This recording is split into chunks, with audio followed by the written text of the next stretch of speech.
Okay, so here I'm going to do part 2 of my little logical razor fiesta, and it's going to be,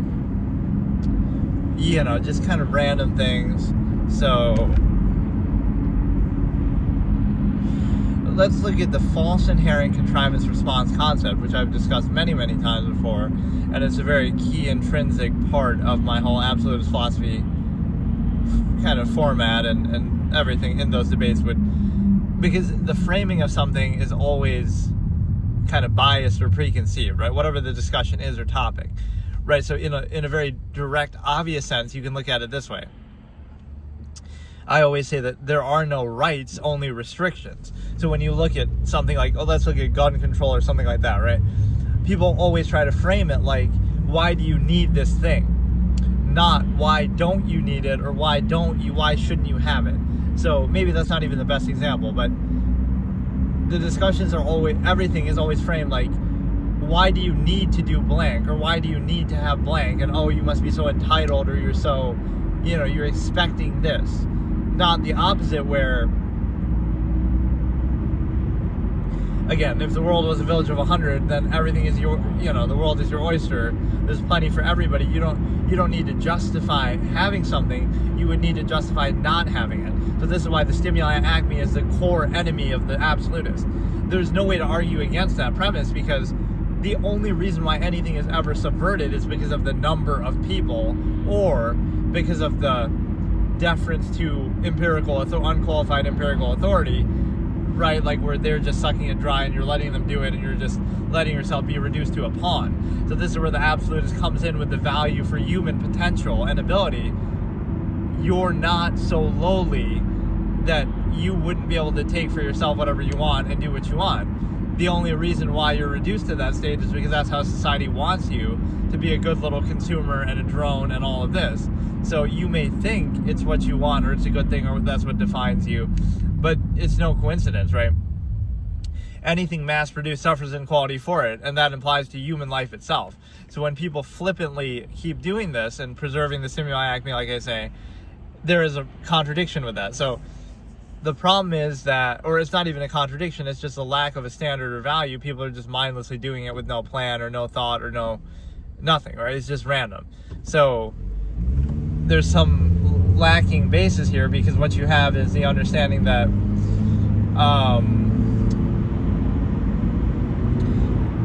it's kind of hard to explain, but again, the false inherent contrivance response, the idea that a person has to justify doing something, not that you would have to justify as an empirical authority structure. You have to justify anything that you prevent them from doing, you have to justify that. But we look at everything today backwards. We say, hey, how's it going? We look at it like we have to justify everything we do or everything a person does, not that you would have to justify preventing anything that a person can inherently do, right? So there are no rights, only restrictions that should be held accountable on a functional basis. Like, why does anything have to be restricted? But like on the social level is a good example. There's a lot of things that people value and insist upon and care about and ridicule and stigmatize that don't actually have any practical, functional basis, right?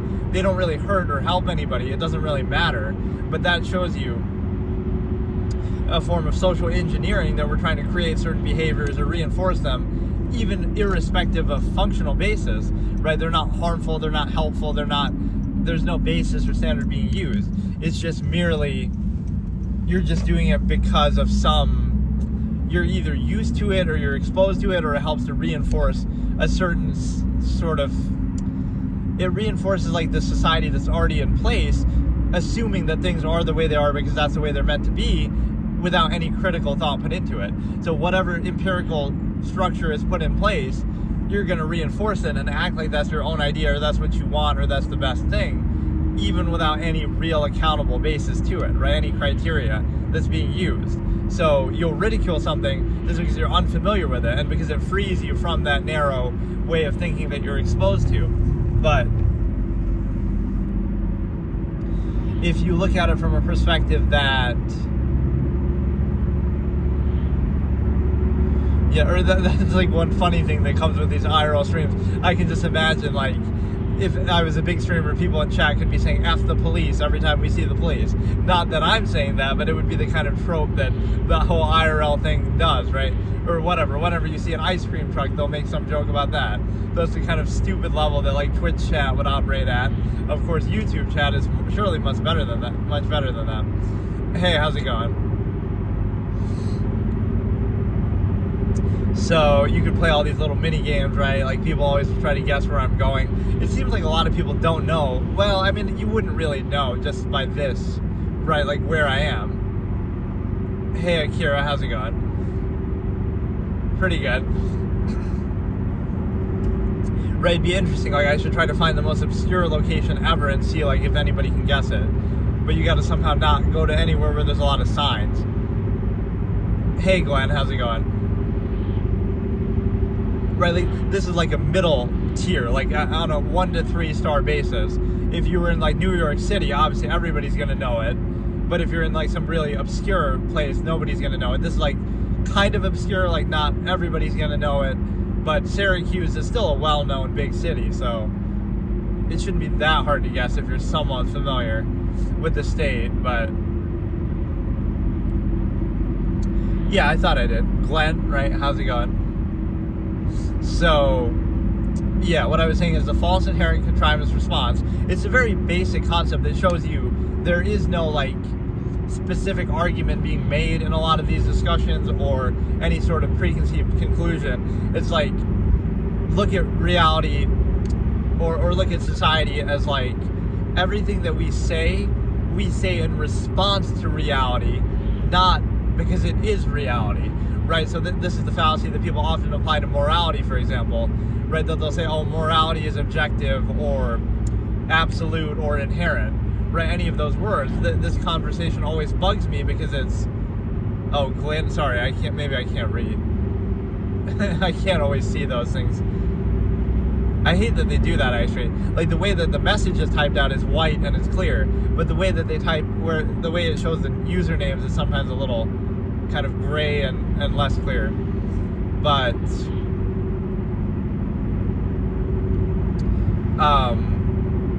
no, what I was saying is the fact that, yeah, we pose things in response. So we would say,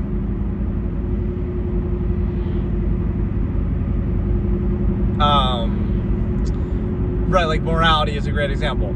Is it inherent, objective, or absolute? Well, I guess if it wasn't, we wouldn't have to do anything about it. We would just let it speak for itself, and, you know, again, it would be like a fact of life, like the laws of nature, like having to breathe oxygen, whatever, right? It wouldn't need any sort of subjective human enforcement. So one of the good examples of that is the simple fact that you have, like, you know, we have laws and police and courts and all of these things. None of those, it's not Glenn, it's Glenn. Okay.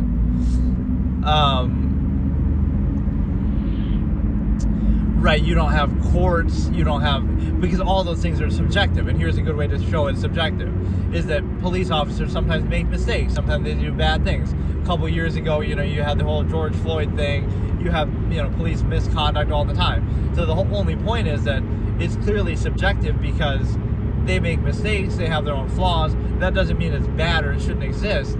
It just means that it's subjective. It comes down to human interpretation and action, right? So that's why we have police, that's why we have courts of law with subjective judges and lawyers and, you know, subjective lawmakers who are elected by subjective voters, right? So none of those things are absolute, right, or objective. They're just man-made. They change over time throughout history, from one society to the next, from one era to the next, from one country to the next, even in the modern day, right?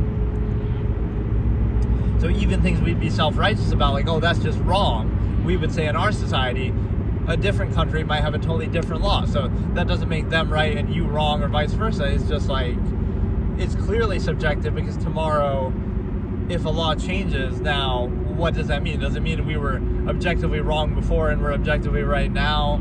Or like World War II Germany, it might have been against the law to do something that would have been good, but, you know, by our standards. So, you know, at one point in history, slavery was was upheld by the law, or it was illegal to free slaves. So like, you can't take that as an absolute basis. You have to realize it must be subjective, because people have been able to do some things that we would subjectively disagree with, right? That doesn't make them right when they were doing it, or when it was enshrined in law.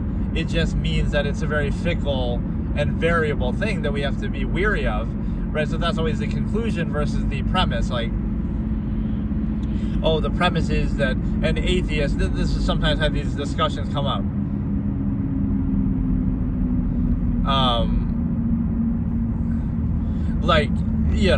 One of these Christian conservative commentators will ask somebody a question like, you're an atheist, so you can't say that this horrible event in history is objectively wrong. I mean, you could say it, but then you're also self-aware that, you're a subjective person. So, like, you can't make an objective claim because you're not a god yourself, or, something like that, omnipotent being. You're not an objective being.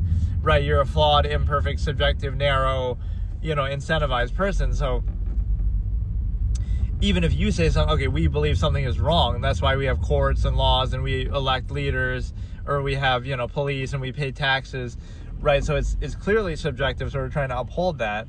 So instead of the question being something practical, like, how can we best uphold that subjective morality and, stay vigilant with that? Or again, from an absolutist perspective, I would say, how can we remove the need for it, get to a state where we can self-govern, which is a very challenging topic. But hey, Annie, how's it going? But yeah, instead they try to frame it in this disingenuous way where, if you can't say that thing's objectively wrong, then you're a bad person, or somehow like it's stupid. They try to shame you, right? Like a hot take. This person couldn't say that this thing that happened in World War II Germany was objectively wrong, but that's why objectivity and absolutism would be more results-oriented. You could say it's objectively wrong, but that didn't stop it from happening, so what good did it do, right? So travel back in time and tell them, what you're doing is objectively wrong, it's objectively wrong, but they still keep doing it, right? It still happens, so right, it seems a little bit like just moral aggrandizement and gratification. It doesn't actually accomplish anything to say that. Right? Like China right now is doing something that you might say, it's objectively wrong, but they're still getting away with doing it. So it comes down to subjective action, subjective human enforcement, or we'd have to do it ourselves, or change it or make it happen ourselves. So it's just not useful to say that, right? Something, this is objectively wrong, but people have done it throughout all of human history and they still keep doing it, or right, so like your standard of objectivity is kind of weak and low and worthless because it doesn't stop something from happening. So I don't see what is the conclusion? Okay, it's subjective, it's subjectively wrong, so then what should we do? Right, we should suspend all laws and let objective reality work itself out. It's weird because some of these people are pretty smart, right? I don't think, again, with rest in peace to Charlie Kirk, but he's a pretty smart guy. He's said some pretty good things over the years that I would have agreed with, right? So I don't necessarily see where that comes from, right? It's the same religious thing like Ben Shapiro. Ben Shapiro is a very smart person, but when it comes to religion, or when it comes to whatever, like that sort of discussion, it would be a very baseline fallacy that's hard to explain. But again, it's always done in this weird hot take, short form sort of way that, we'll ask you about this horrible thing. You can't say that a killer, a serial killer, is objectively wrong, but again, it doesn't do any good. We still need the police to stop them, the subjective police with the subjective laws, the subjective society. So it's just kind of a weak framing that doesn't actually accomplish anything. Right, if it is objective, we still rely on those things. If it's not objective, we rely on those things. So it comes down to our subjective actions that we take. So it just maybe makes you feel better about it. Right, you feel good about yourself, but people are still dying. People have still been exposed to these atrocities in the past. So it can't be objective, because people have done various things throughout history that are vastly different, that we would consider objectively, that we would consider wrong now, right? So if we were to say it's objectively wrong, right, it didn't stop every atrocity in history from happening. So you'd be more results oriented. This is the problem with the belief system sometimes, is the fact that it's very self-fulfilling, but it doesn't actually do anything. Like, okay,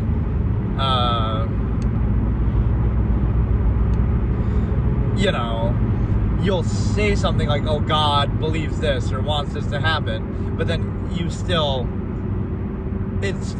God would still allow all the sins to happen or all the bad things to happen. Like, oh, he gives you free will so you can choose. So then some people choose to do something horrible that would be against his own, you know, supposed judgment. So it doesn't make any sense, right? This standard is supposedly absolute, but then what do you do with that standard? Oh, you decide to ignore it. So that's all it takes. Like, oh, God's will is absolute, but all it would take to ignore or defy it is just to decide to do something different, which people do, unfortunately, all the time, committing crimes, you know, doing horrible things. So even the word horrible, like, it's a subjective thing that we're attaching to it. So I guess what people are also saying with this is some things are like so obvious or so easily agreed upon, right? Like, oh, don't kill somebody, like, obviously. But that doesn't mean it's absolute, that we still need laws to enforce it, and we have to be wary, right? Because unfortunately that does still happen. So even something vastly, so they're basically saying it as an analogy for this. When people say objective, they basically mean, in the modern day, I guess, something that's so widely believed or agreed upon. So if 99.9% a collective mass of people agrees on something, that makes it objective, even though that's not how objectivity works, right? It wouldn't come down to that. I guess we can placate them with that perception because, you know, that's what they want to say with it. I don't see what good it really does. Again, you'd be more results oriented here. How can we stop it from happening? How can we best prevent it from happening on a subjective level? But it can be kind of counterproductive too, is the unfortunate thing, because then you kind of put your hands up and say, well, it's objective, so we're just not going to do anything about it. You know, who cares then? We'll just let it resolve itself, right? It takes power away from people when you do that, right? That's the real evil of belief systems, even though they seem comforting. It takes power away from you and say, oh, you'll just pray to God, you'll just hope, you'll just believe. Meanwhile, the world is happening in front of you, and you're not taking as much action as you could. So it's a way to kind of, you know, reduce you to a much weaker state, where you say, oh, I'm just kind of, I'll do my job and I'll do my things that society tells me to do, but I won't fully reach my potential and do everything I possibly could to prevent something from happening, right? You'll just kind of sit there and Michigan, interesting guess. No, I'm in New York, like central New York. But yeah, it's like, right, if you did everything within your power as a human being all the time, 24/7, all day, every day, every moment that you're awake, to try to stop something bad from happening, or to try to make something good happen, whatever your subjective definitions of those things are, then you could live with the results, instead of saying, oh no, I'm just going to be a weak little sheep for society and whatever, a peasant working for promises of heaven in this sort of half-mast state where you never reach your potential, you're never fully alive, you're never fully your inherent natural self. So now you pray to God as like or whatever, you defer to some authority structure or some belief system, and you kind of defer against your own potential, against your own ability, against your own willpower, against your own self-awareness or intelligence, right? So you're reduced to a subversive lesser state. So now you do it as almost a cry in powerlessness, that like, oh, I'm gonna hope to win the lottery, or I'm gonna pray, or I'm gonna, you know, it's a sign of weakness, because everything comes down to human action and human ability and human potential and human, you know, choices and actions. So we get reduced to the state where we don't view ourselves that way anymore, and we just kind of accept something weaker, right? Oh no, we're just gonna be, this is like what the word normal means, right? Oh, you're a normal person. Well, what is normalcy? It's mediocrity. It's being average. It's being, in this easily controlled state, right? It's always normal to just sit by and let bad things happen, or ignore them, or just kind of let things go on the way they are. And again, the fallacy that I've said this like a million times, but this is like one of my favorite expressions I've ever said, is things are the way they are because that's the way they're meant to be. So just go along with them. You're like your mindless sheep, right? You would do that in any era of human society. You could never question it. You could never try to change it. You could never try to do that. You just act like, well, it's just absolute. It's just normal. It's just perfect. Meanwhile, identifying at the same time and complaining about things that are wrong with that, right? Conflict of contrivance. It's the same thing I say with cognitive dissonance. Like, oh, you'll act like, oh, it's love and it's meant to be, and they're your soulmate, like your wife or your husband or whatever, right? Oh, it's absolute, but then, right, they're the only one for me. But then you constantly complain about it, like, oh, well, they were bitching at me the other day, or we had a fight. Like, so you're treating it as absolute, but then you're seeing in observable practice every day how it's not absolute. So what's the conclusion? Does that mean you shouldn't do it? Or does that mean you should do it but understand the nature of the process, that it's not absolute, so you should take it with a grain of salt? And so now you might not restrict yourself to just one person or that person or whatever. You would realize, oh, it's just subjective, it's just arbitrary, it's just easier to control us that way. So what you understand is the fact that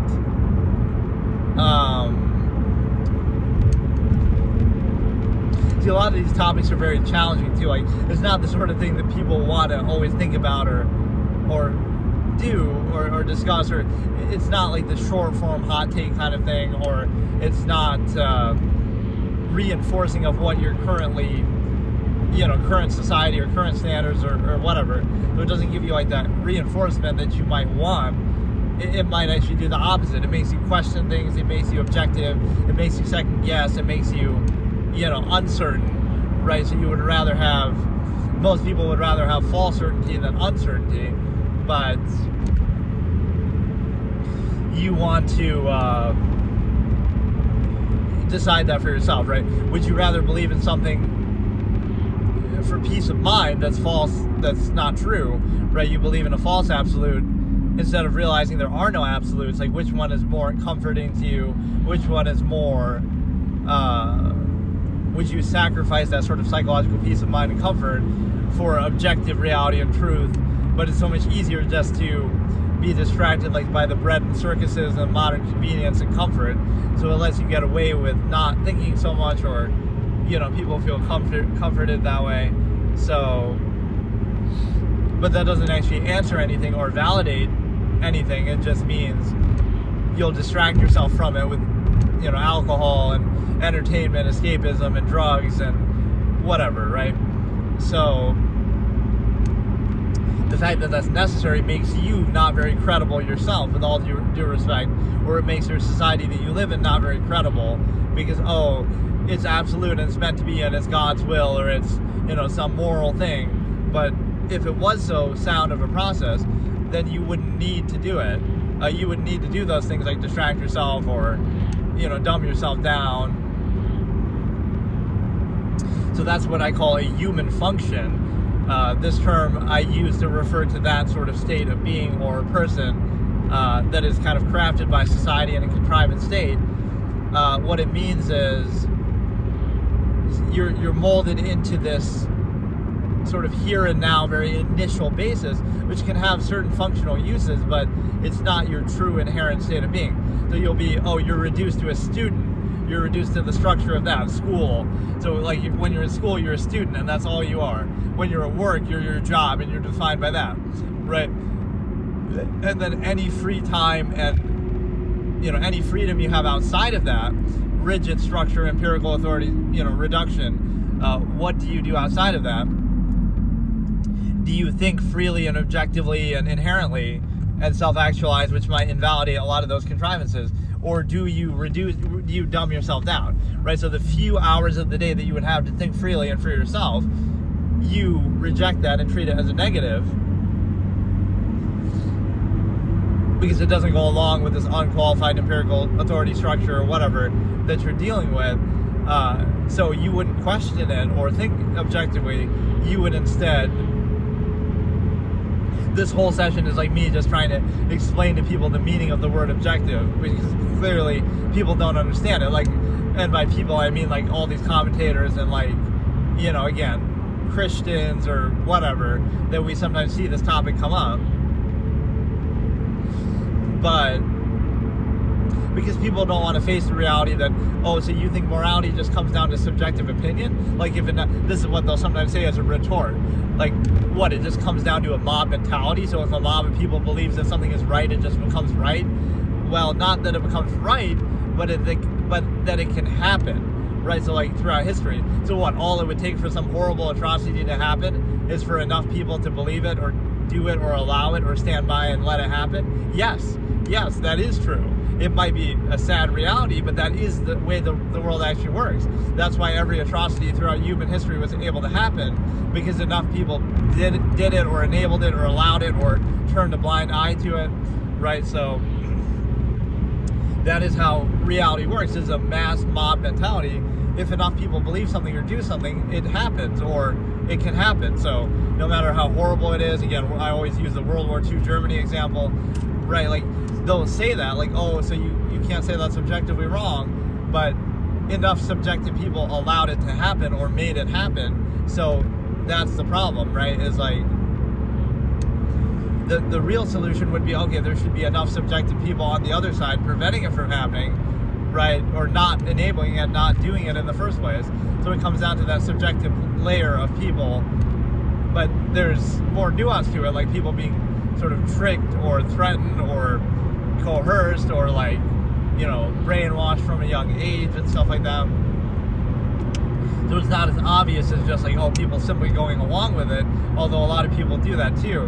When something horrible happens, it's more like people, again, being kind of just in that weaker state where they don't take action for themselves, where they're afraid, where they just kind of go along with whatever the way things are and just let it happen kind of mindlessly and weakly. And so in that sense, it sounds kind of like victim blaming, but it's kind of like it requires a weak mass of people who just sit by and don't do anything and are just dumb, mindless sheep who go along with whatever's in front of them, whatever it might be. So it's the same psychological process in your society that might be for something lesser than that horrible tragedy that we're talking about, but it's the same psychological process that, oh, you allow something to happen, right? We allowed the Iraq War to happen in the U.S. We allowed, you know, the invasion of the Middle East. We allowed, you know, horrible atrocities like that. So we're just mindless sheep who sit by and allow it to happen, except for the Dixie Chicks who tried to protest it and then they got blacklisted by the media, right? But just like, you know, being called like un-American or something. But that's always a good way to test something, right? If a high-profile celebrity protests something and even they get destroyed for it, and their career is ruined and stuff like that, kind of canceled for it, then, right, you know that, oh, that's what the current power structure wants to happen, right, regardless of anything else. So it's going to happen no matter what, right? You can either agree with it or be quiet about it, but you can't protest it or stop it from happening, because it, you know, it's going to happen no matter what. The war industrial complex in that case. But it's just kind of sad because, again, this perception of self-righteousness actually doesn't help, and it kind of hurts because you'll feel so sure about something, but you won't actually do anything when the time comes or when it really matters, right? People still let something happen, let horrible things happen, or even enable them, or even, so we might look back on abortion that way, like, look how many fetuses or babies, whatever you want to call them, were killed, and we were, you know, people were self-righteous about it, and people were, you know, oh, it's women's rights, and we're so proud of it. I make a bit of a dark joke with that with Casey Anthony, like, oh, Casey Anthony should have just had an abortion, then she'd be a hero for women's rights instead of a villain for you know. We don't look at it the same way, but that same baby, we would never have heard about them, or we wouldn't care about them if she had just had an abortion. But because she didn't, and now, oh, years later, right, that same person effectively, right, would have prevented from having a life, but now we get so mad about it when they are alive and they're, you know, robbed of that life. So it's a little bit inconsistent, but it's sort of just like the optics of it and the technology that makes it look so that makes it seem so easy and painless and effortless and convenient, right? So it's like this Faustian deal with the devil to do with technology, right? We'll give you technology that makes everything so effortless, right? Like this could be an episode of like the Twilight Zone, right? Is that kind of like what the cookbook one was about? I can't remember. It might have been something similar, but basically like aliens come over and they give us a pill that makes our life perfect. Like we don't have to eat food anymore. We don't have to, drink water. We don't have to do anything, right? We might still grow old and die, but it like makes life much more easy for us. But then we'll get, we realize what that's doing is like, oh, a lot of the things that we enjoy or that we value would go away then, or like it could come with a consequence. Like, we don't have to eat food anymore, but we also don't enjoy food anymore.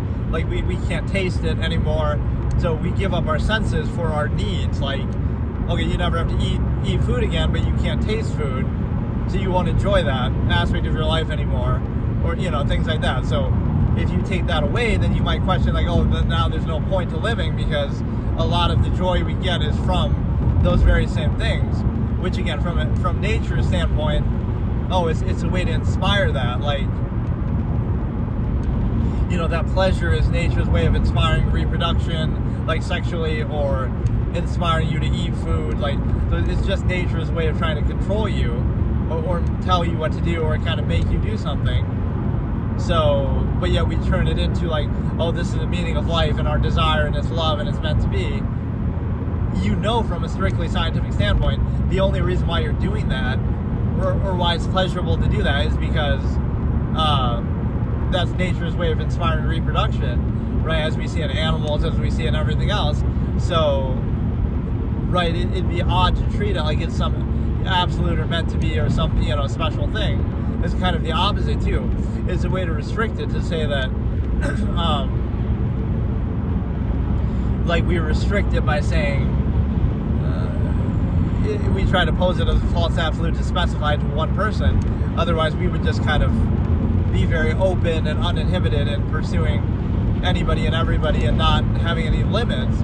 So we try to appeal to the ego and say, oh no, it's not just a way to control us and to control that tendency and for society to kind of create that more structured state. It's actually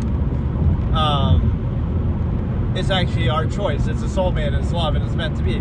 So you see very openly how people are gratified that way. Like, do people realize that as they're doing it or not? Is kind of the thing. Like, do you actually take that seriously? You say, oh, you love your wife or your husband or whatever, right? You love them. Oh, so love is your way of saying and coping with the fact that you're being controlled to be in this state by society, right? To specify this inherent tendency of yours to only one person, because that's easier to control, right? You deep down, you realize that's why it's a conflict, but you treat it like it's an absolute. So, right, so you're using sort of your ego and social gratification for a placeholder for what you would kind of be aware of otherwise, right? As a way to kind of counter cognitive dissonance. So instead of looking at the objective reality, you pose like a false absolute to control it and reduce it and specify it, so that so now you don't think about it, or you're content with it, or you struggle against it, and again, you act like it's absolute. And so the placeholder there, again, you appeal to the ego and gratify it, and you say, oh yeah, it's love and it's meant to be and it's a soulmate and it's what you ultimately want. It's like how you trick a person into wanting something, thinking that they want something that they really don't, or that goes against their inherent nature, just because, again, it's easier to control and create a family system that way. So if you look at it from this perspective and then you still decide and choose to do the same thing, that's fine, but that's not what people do, right? It's disingenuous. You say, okay, I'm going to sacrifice all of that to create this family system that's going to be better for the kids. That's okay. On a functional basis, that might make sense, but that's not how people frame it, right? They try to convince them. You would just look at it very cynically then. Like, oh, honey, I don't love you. I'm just doing it for the kids. We're just doing it for a organized, structured family system in society, because that's what's easiest for us to be controlled that way, right, for that result, you're not going to say it like that. You're going to say like, oh, I love you and you're the only one for me, and it's, I love you so much, and whatever. You kind of obsess over it. And so you might think it's a positive thing, but you're being tricked. You're being tricked into doing something, right, based on that inherent tendency. So it's kind of like, that's what contrivance preys on, right? It preys on your inherent tendencies by not only reversing them, but then controlling you with them and saying, oh, the meaning of life is love and this kind of thing. But not only is that not what you would inherently do, it's being reduced to a half-mast state, right? Instead of its inherent hedonistic tendency that you might otherwise have. But then you also realize that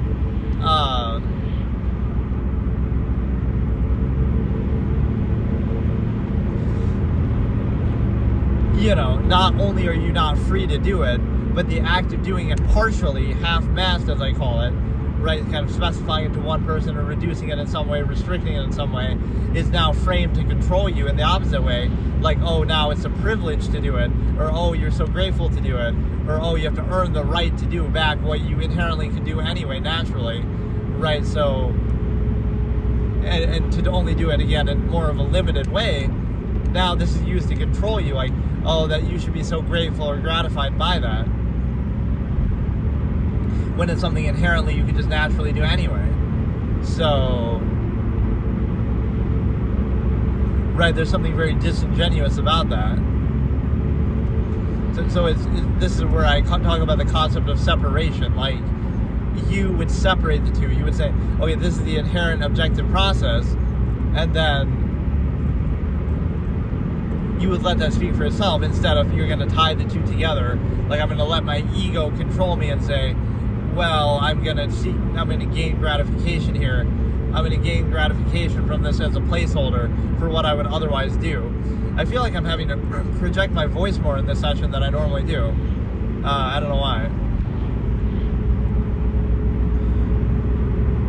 Like, if I talk like this, like, let me actually do a test. Okay, this is me just kind of talking more comfortably, more normally. I don't know how well or easily you can hear this.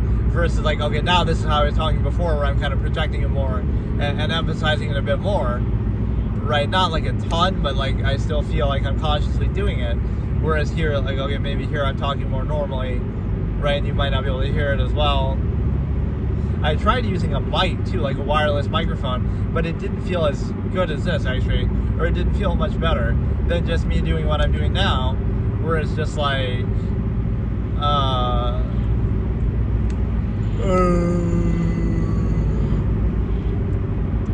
but no, I should make some of these into just like little short videos where I discuss the same concept, and like people kind of appeal to that lowest common denominator thing a bit more. Or I should do like little props and stupid things, like I should put a little thing on my dashboard each episode, like some little figurine or some shit that people can look at. Just like anything to appeal to a mass lowest common denominator, even though this kind of content doesn't appeal to that at all anyway. Right, like this would be the last thing you would do. Of all the kind of content or discussions or anything you could do in all of human existence, this would be the worst one to possibly try to gain attention. Yes, let me objectively observe the nature of existence and reality in a contrived state that you're a part of, and expose cognitive dissonance and all of this. That would be the least desirable thing for a mass of people. In fact, that's the whole reason why I would be doing it like this, is because it's the only way you can do it, because you can't just go around in society normally and do that, right? And say, really say some of these things or observe some of these things. So you have to do it in a more, you still want to make a record of it so that other people can be made aware of it, because they're clearly not aware of it, but you also can't openly discuss it really. So, like, let's bash and rag on the nature of social contrivance that way. Like, it's a way that everything is reduced to a lowest common denominator for a mass of people.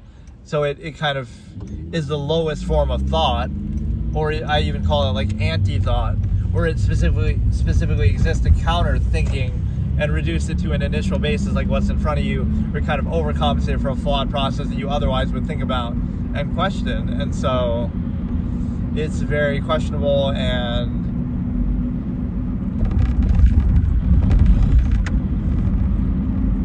right, because think about social contrivance this way.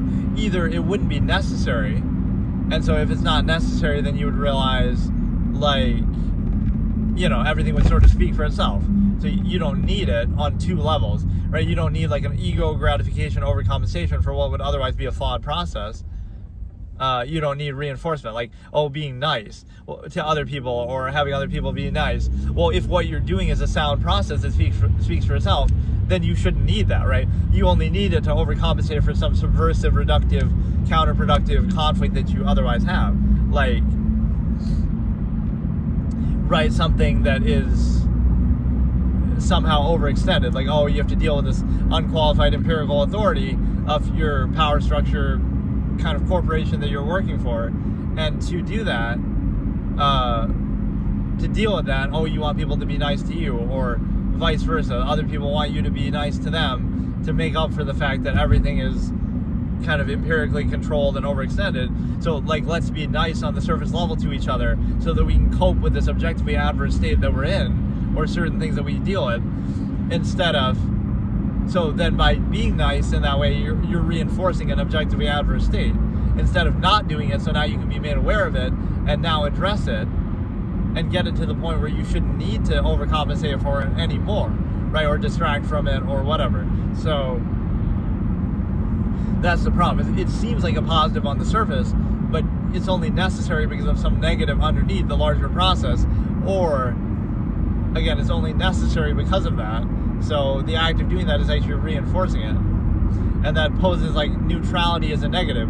If you're just neutral and non, as I call it, that's a negative because it exposes the negative of reality around you and behind you, right? The negative of the nature of the process. So it's the same process whether you are aware of it or not, but instead you're kind of pressured to overcompensate for it. So, oh, if you don't, then it's your fault for not overcompensating for it, not the fault of the process itself. So otherwise you can never criticize or find fault in a process or in a contrivance state. You can only, it's your fault for not overcompensating for it. Like, oh, that's your lack of ability, right? Like social contrivance or some other way. Right, and so I pose that example of like some individual, like, oh, you can tolerate everything or you can do anything and everything, but that's why you don't do it, because you hold it accountable. Like,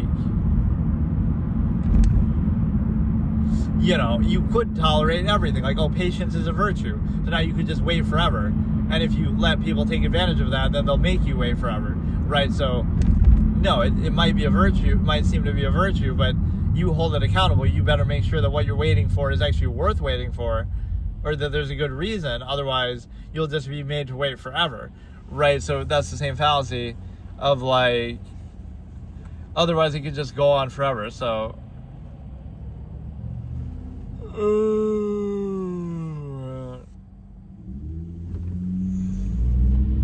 I did like 2 sessions here that just because I kind of went somewhere and then I'm coming back in like the same kind of time period. So I could have almost just left it running, but I kind of didn't want to do that. Yeah, normally I don't do that, but that's what this channel is kind of for. It's like where I just do stuff and I spam it. I just spam the shit out of it because, you know, not that I'm trying to piss people off who are subscribed, but it was meant to be a channel where I just upload a bunch of clips without any regard, like any extra things that I feel like doing that I don't want to do on my other main channels. You know, again, I have like the main channel that I do only stuff like once a week or once every couple weeks. So it's meant to be a little more unique or higher quality content or kind of something more novel or interesting. Like lately I've been doing a lot of those unboxings, so I put them on there. Right, like so every couple weeks I'll put an unboxing video on there. So it's something a little more organized, and I don't know if I can even say higher quality content, but it's something a little more deliberate and different and more, I don't know, just something I don't do every day. Then the second channel is meant for stuff that I do every day, like once a week, a couple times, whatever. I'll do like my weekly videos that I normally would do. Like if I'm playing a game, I'll upload all that on the second channel. Or if I'm doing a series on something like Chess Up, I was doing that, I'll put it on there. And then this third channel is meant just for clips, like random extra stuff that I have that I don't have a place to put otherwise, right? That I wouldn't want to spam it on the first or second channel. But now I've started doing these streams on YouTube itself, so I'm doing it on this channel so that I don't spam the other two. So like in the same principle, like I don't mind doing this every day, or I can do it like 10 times a day, but I don't really see the point in that. But it's just like, you know, it's not necessary. But yeah, this channel is meant to be like that. Like just anything that I don't otherwise have a place for, right? Like I don't know where else to put it. I can put it here. But now it's kind of merged the two together, so that kind of makes a conflict with the second channel. The second channel is meant to be like for gameplay stuff or whatever, right? One, you know, like there's the One Quiet Gamer, then there's One Quiet Gamer Plays is the second channel, and then this is One Quiet Gamer Clips. So the plays part is kind of missing now, because these last couple of weeks I've only done these kind of streams while driving. So I'm not really playing anything, so I don't have anything to upload there. But what I'll do is like I'll kind of combine a week's worth of these videos into one video, and maybe I'll upload it there as like one collection, right? Whereas on this channel, I'm just kind of letting them be auto-uploaded by one, like as they are when you do a live stream. So the thing is that, or like maybe sometimes people can even hear you outside of your car when you're doing this, which you shouldn't really be able to, but like if you're talking really loudly, and obviously I don't keep my windows open, but that's one thing I didn't really think about. Or like it wouldn't matter though, unless you're in like one place for too long or something like that. But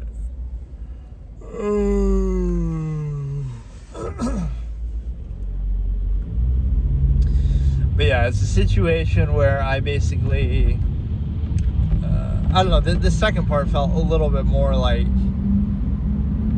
a little more meandering, but the core point that I was talking about was, again, the false inherent contrivance response, that you take everything that is contrived by people and by society as an absolute, and you might think that's a good thing, and it might be necessary to bypass the people critical thinking and just get them to mindlessly go along with it. So it might seem to be good on the surface, but there is actually a disingenuous nature there, because you would say, what does it really mean to be a human being, and what does it really mean to be alive? Well, or like what really defines life and human experience? You might think it's good, like, oh, get people to just accept things blindly, even if they're not inherent, just because it makes people more obedient and more controlled, right? So like, oh, they don't just go around killing each other or doing stuff like that, right? So, oh yes, morality is inherent, and just believe that, so you don't think about it and don't question it, so that way you don't do stuff like that. That might seem to be the right response on a surface level, but the bigger picture is humanity is actually defined differently, because like, oh, humanity is defined by the heart and the soul and all these kind of things. A lot of that's just egotism and self-insistence. Like, well, people are people themselves, so of course they're going to glorify a standard that glorifies them. Like, yes, it's good to do things for other people and be nice to other people, but you're only saying that because you're a person and you want the same kind of treatment. So, right, there's nothing really special about that, right? It's a human-centric, egocentric view that just insists upon itself. There's no, you know, you might think, oh, it's some moral aggrandized thing, like, oh, it's special and it makes you a saint and you're a good person and it's some elevated thing, but it's just zero-sum self-interest. I mean, it might be split between other people, but it's kind of like there is no higher standard at work. You know, people value themselves because they are themselves, right? Even if you want to put it to a collective basis versus a self-insistent basis, right? It's still kind of the same thing.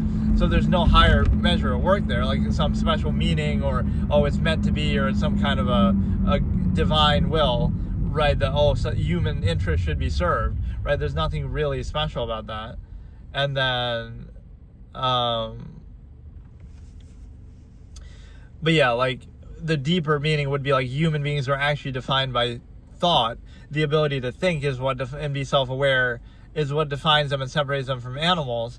And so basically what defines them inherently. So no, it's not the heart, which is just a body part that animals have that too. It's not the soul, because the soul doesn't exist, or it's not the, you know, emotion, because it's nothing more than irrational insistence upon the self, right? Like I said, the same egotism. It's actually the ability to think, and so anything that hinders and prevents that is actually anti-human and antithetical to humanity. And so what that means is that you would be most concerned with truth and objectivity and being able to think freely and objectively. And so therefore, right, you wouldn't kind of be in favor of things that prevent that, such as, right, this sort of false inherent contrivance response. That is a form of not thinking and trying to bypassing critical thinking with false absolute. Right, now you would think objectively about everything and be aware of it from a standard of truth. And so that's why people fear that. They fear objectivity because, that's all it would take for somebody to do something horrible, let's say, because we just treat it as an absolute and take it for granted. But now if you think about it objectively, you might realize, it's not objective. So now anybody could just do it any time. But you wouldn't fear that because you would think, people shouldn't have a reason to do it, or people can think about it freely. And come to the right conclusion that, they shouldn't just do bad things to people anyway, right? But for their own self-interest or just otherwise. But the problem is the fact that, so that's the question. Do you sacrifice the human ability to think? And that's the defining trait of people. So do you subvert their humanity and their ability to think just because you think they can't handle it or control it? This is what society kind of concludes. So it's better just to reduce them to an unthinking state where we distract them constantly and pose false absolutes to bypass critical thinking and indoctrinate them in youth before they're old enough to think for themselves and stuff like that. Or do you actually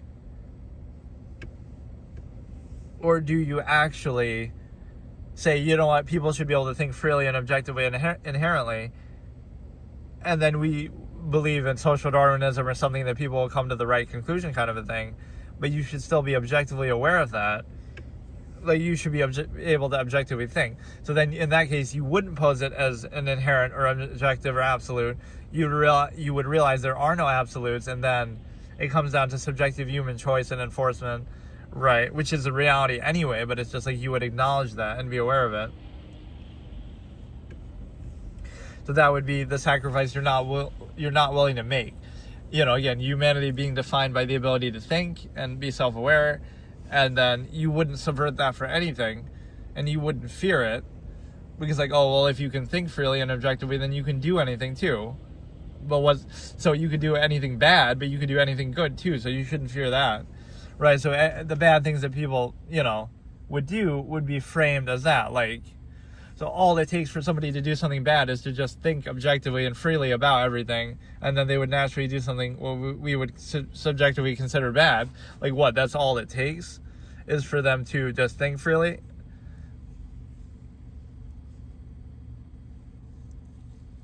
So we have to prevent them from thinking, to prevent them from doing that, instead of, you